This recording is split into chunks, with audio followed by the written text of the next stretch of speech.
Aujourd'hui, je réponds à vos questions.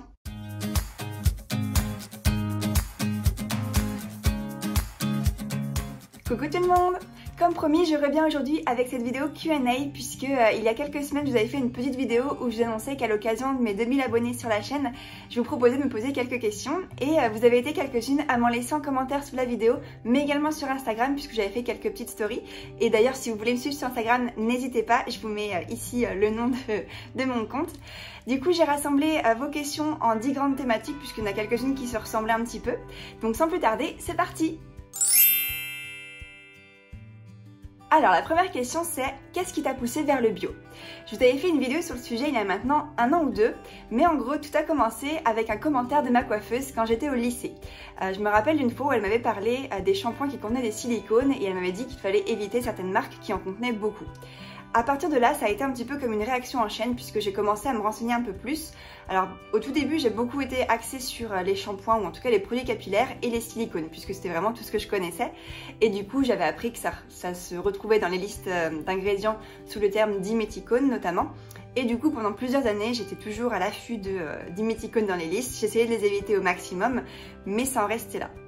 Et puis, je dirais 4-5 ans après, j'ai commencé un petit peu à mûrir, à regarder un peu plus ce que je mettais sur ma peau, des différents cosmétiques, et j'ai voulu commencer à m'orienter vers des produits un petit peu plus naturels, en me disant des produits un peu plus de qualité, puisque du coup, j'étais étudiante en alternance, donc j'avais mon premier salaire, et je pouvais me permettre de m'acheter des cosmétiques dans des boutiques spécialisées, et pas forcément en supermarché. Du coup, j'ai commencé à m'orienter vers des produits comme Yves Rocher ou The Body Shop, des marques qui aujourd'hui, je me rends compte, n'étaient pas forcément beaucoup mieux que le supermarché. Mais en tout cas, j'ai commencé dans cette démarche-là en voulant prendre des produits plus naturels, ce genre de choses. Donc à l'époque, j'ai été pas mal influencée par le greenwashing et je me suis fait pas mal avoir. Mais ça a été un peu une réaction... ou en tout cas des conséquences qui se sont faites au fur et à mesure où plus je me renseignais, plus j'en apprenais. J'ai commencé à faire aussi des recherches sur internet et aussi à regarder des vidéos YouTube. Mine de rien, YouTube est une grande source d'informations et j'ai aussi commencé à apprendre pas mal de choses là-dessus. Et je dirais que ça va faire maintenant à peu près 5 ans que je me renseigne vraiment sur le bio. Donc j'avais bien entendu passé une grande partie de mes cosmétiques sur des produits labellisés bio, sans forcément trop connaître les compositions, mais en tout cas en essayant de repérer à peu près les labels, au moins le label Cosmebio et EcoCert, qui étaient ceux que je connaissais le plus. Et puis au fur et à mesure, plus je m'y intéressais, plus j'ai commencé à apprendre les ingrédients toxiques, à les repérer, ce genre de choses. Je me suis aussi mise au bio au niveau alimentaire, ou en tout cas j'essayais, bien entendu avec un salaire d'étudiant on fait ce qu'on peut, mais en tout cas j'essayais de faire attention. Et puis quand j'ai vraiment commencé à m'y intéresser de manière un peu plus sérieuse, là j'ai vraiment mis on va dire les 2 pieds dans le plat, en tout cas je me suis mise à fond et là j'ai vraiment commencé à analyser tout ce que j'avais, à faire le point. Du coup ce n'était plus bien entendu que les shampoings, j'ai aussi regardé tout ce qui était produits pour le corps, les crèmes pour le visage, enfin tous les cosmétiques de manière générale, mais à l'époque pas encore le maquillage puisque du coup je sais pas pourquoi mais j'y pensais pas plus que ça. Et puis au fur et à mesure ça s'est fait. Puis ensuite j'ai eu envie de lancer ma chaîne YouTube puisque plus j'en apprenais, plus j'étais assez surprise de tout ce que je découvrais en fait, du nombre de choses où en fait on se fait avoir par le greenwashing, ce genre de choses, et où du coup j'ai eu envie de créer ma chaîne. Et du coup en créant ma chaîne j'en ai appris encore plus puisque du coup pour faire ces vidéos, ou en tout cas certaines, je faisais encore plus de recherches et ça a été une réaction en chaîne. Et donc c'est comme ça en fait que je suis devenue vraiment... je dirais pas accro, mais vraiment passionnée par l'univers du bio, que ce soit au niveau des cosmétiques, mais aussi au niveau de l'alimentaire, au niveau de l'écologie de manière générale et de tout ce qui est lié à la santé en fait, puisque donc j'ai fait des études de commerce, j'ai fait une école de commerce, mais j'avais fait un bac S et j'ai toujours beaucoup aimé les sciences. Et du coup, c'est vraiment un sujet qui m'intéressait beaucoup, de regarder un petit peu tout ce qui était lié à la santé, les conséquences, les différents ingrédients, ce que ça pouvait faire. Donc on va dire que c'est un petit peu comme ça que tout a commencé, d'abord avec un commentaire de ma coiffeuse sur des silicones, et au fur et à mesure, ça a fait ça fait son petit bout de chemin, comme on dit. Et du coup, je me suis de plus en plus renseignée, et c'est aussi, plus je me suis renseignée, plus j'ai appris des choses, et aujourd'hui, maintenant, je fais vraiment attention à tout ce que j'utilise, aussi bien en termes de cosmétiques que d'alimentaire, que de choses qui ont des impacts sur l'environnement. La deuxième question Es-tu végétarienne? Alors la réponse est non, puisque encore aujourd'hui je consomme de la viande et du poisson et je ne pense pas que je deviendrai végétarienne un jour, à moins d'un changement particulier, tout simplement parce que j'aime énormément le goût de la viande et du poisson. Ça fait partie, en tout cas pour certains, de mes plats préférés, c'est vraiment un goût que j'apprécie et du coup je n'ai pas envie de m'en priver complètement.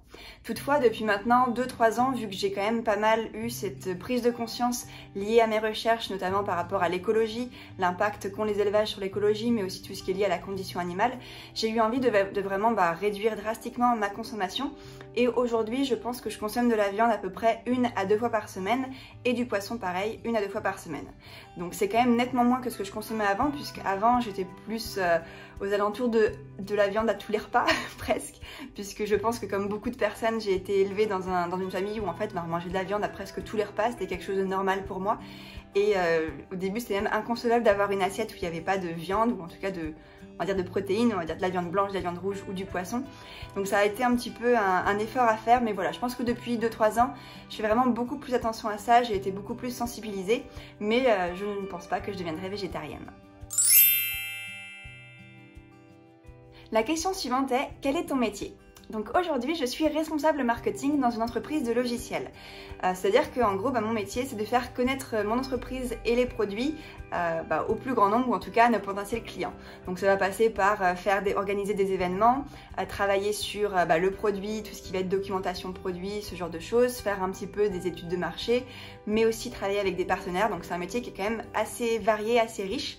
C'est un métier que j'aime beaucoup, même si c'est vrai que j'espère à terme ne pas forcément continuer à travailler dans le milieu du logiciel, mais m'orienter un peu plus vers tout ce qui sera cosmétique bio ou en tout cas vers une entreprise qui aura des produits un peu plus éthiques, un peu plus en accord avec mes valeurs et où du coup je ferai la promotion de produits qui me tiennent beaucoup plus à cœur qu'actuellement un logiciel en B2B.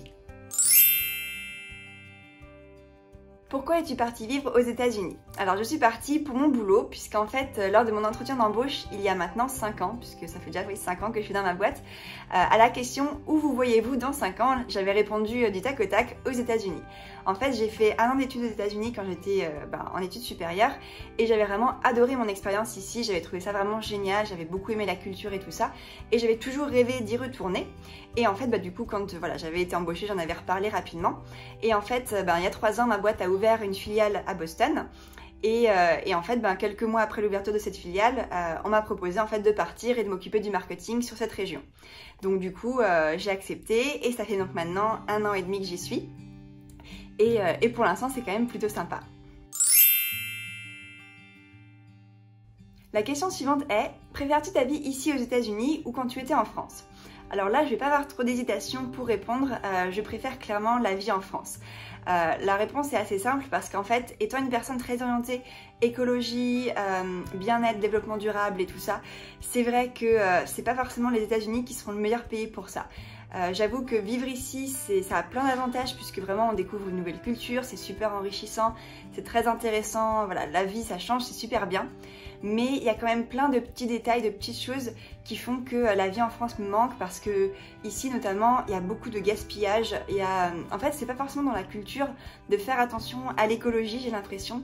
Il y a plein de fois où je vois, même dans mon entreprise au bureau à Boston, la lumière reste allumée tout le temps partout.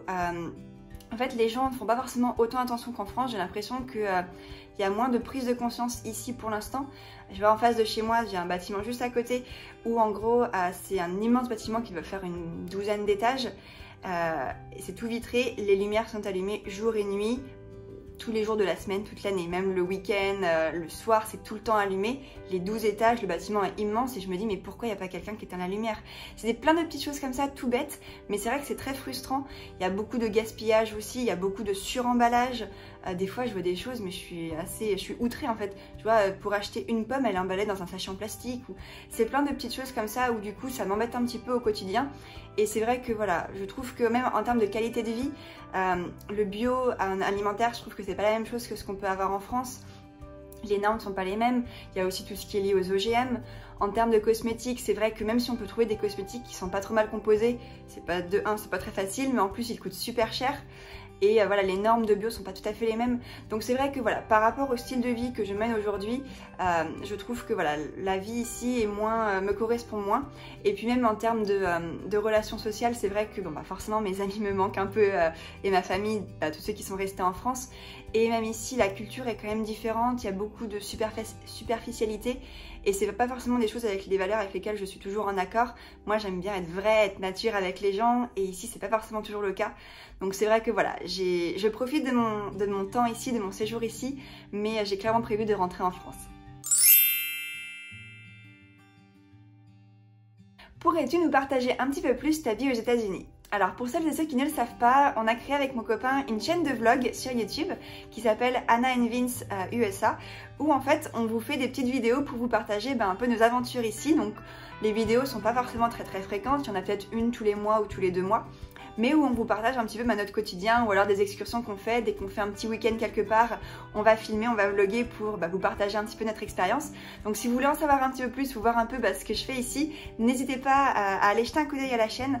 Je vous mettrai le lien en barre d'infos et vous pouvez vous abonner, comme ça vous pourrez voir un petit peu ce qui se passe. Mais en tout cas, on a plaisir à faire ces vidéos, à vous partager un petit peu toutes nos aventures. Il y a ensuite eu la question, as-tu des passions dans la vie? Alors la réponse est oui, j'en ai plusieurs. Alors tout d'abord, j'aime beaucoup tout ce qui est lié à la nature, donc j'adore la rando. Ça c'est vraiment quelque chose que j'ai découvert il y a quelques années. Je me rappelle quand j'étais plus jeune, mes parents faisaient de la rando et j'étais un peu forcée d'aller avec eux. J'ai détesté ça à l'époque quand j'étais ado. Et c'est vrai que depuis maintenant, je dirais 4-5 ans, c'est quelque chose que j'ai redécouvert. J'adore la rando, j'adore être dans la nature. Maintenant qu'on est tout le temps dans la ville, en fait, je ressens ce besoin d'aller dehors. Donc vraiment, voilà, la rando, c'est quelque chose que j'adore. Et un petit peu en parallèle de ça, j'ai découvert il y a quelques années le géocaching. Et c'est devenu une véritable passion. Alors pour ceux qui ne connaissent pas, le géocaching, c'est un petit peu comme une chasse au trésor géante dans le monde, où en fait des personnes comme vous et moi, donc des personnes qui sont abonnées ou en tout cas qui ont un compte géocaching, en fait ils peuvent déposer des petits trésors, en fait ça s'appelle des caches, qui peuvent avoir différentes tailles, différents aspects, donc ça peut être aussi petit que ça.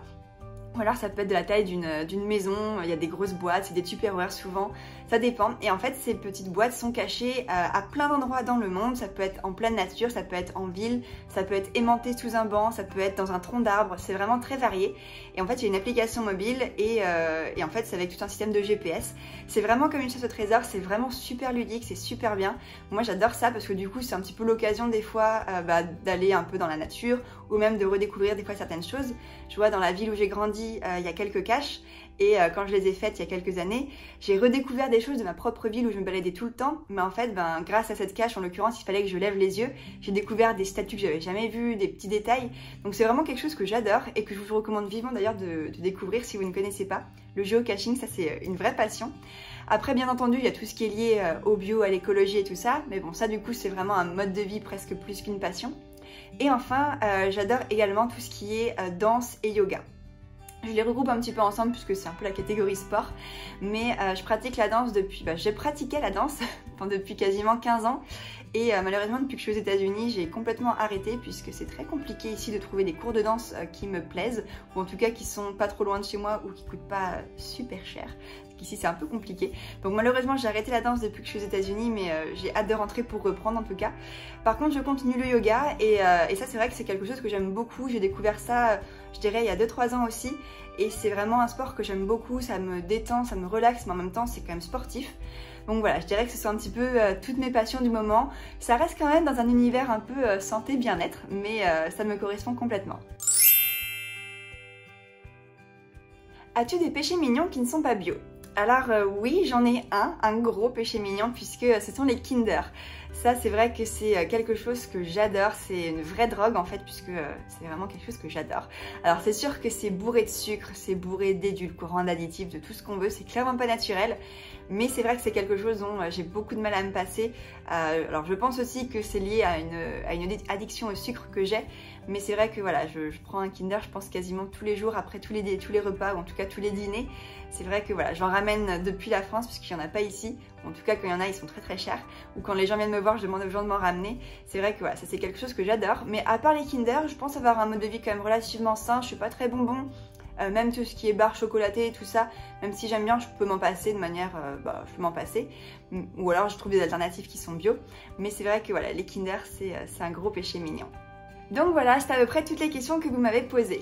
J'espère que cette vidéo vous a plu, que vous avez pu en apprendre un petit peu plus sur moi. De mon côté, j'ai également une question à vous poser puisque j'aimerais savoir s'il y a des types de vidéos que vous aimeriez voir plus souvent sur ma chaîne. Des vidéos que je fais peut-être déjà mais que vous aimeriez voir plus souvent, ou alors des vidéos que je ne fais pas actuellement mais que vous aimeriez que je fasse. Je sais pas si vous avez découvert des concepts de vidéos sur d'autres chaînes ou des sujets que vous aimeriez que j'aborde. N'hésitez pas à me laisser en commentaire, je serais ravie de pouvoir faire des vidéos qui correspondent à vos demandes. En tout cas, si cette vidéo vous a plu, n'oubliez pas le petit pouce comme d'habitude.